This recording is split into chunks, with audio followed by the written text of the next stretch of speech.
Туристичките агенции да водат сметка каде ги праќаат туристите и при креирањето на аранжманите неопходно е во целост да ги објават условите и содржината на патувањето. Но ова треба да го имаат во предвид и самите туристи и пред да ги исклучат аранжманите, добро да се информираат. Оти меѓу другото, секој понесува и собствена одговорност. Туристичките експерти укажуваат во време на пандемија да не се прифаќаат непроверени дестинации, колку и да се тие атрактивни.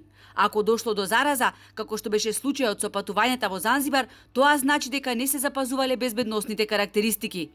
Прва работа која во туризмот се презема, тоа е туристичката агенција да ги утврди безбедносните норми кои владеат во определена туристичка дестинација.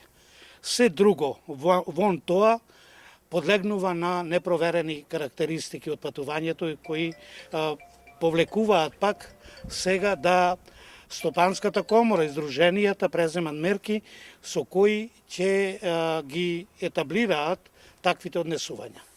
Туристичките агенции мораат да ги компензираат ланските, но и финансиските загуби кои се уште ги бележат на дневна основа и со цел да го одржат туристичкото стопанство наоѓаат држави каде што мерките се малку полабави или воопшто не постојат, велат експертите. Ова го отвора прашањето колку се безбедни странските атрактивни дестинации. Владата донесе задолжителна самоизолација за домашните и странски патници кои во земјава доаѓаат од Бразил и Индија, но тоа не е доволно.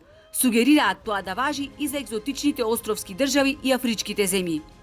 Може би државата ќе мора повторно нашата држава да ги примени оние непопуларни мерки, доколку некој сака да патува, кога ќе се врати при повторен влез, при враќање во државата, да помине 14-дневен карантин, па да видиме навистина кој е храбар, толку храбар и кој би ризикувал поголем дел од своето време да помине 14, барем 28 дена во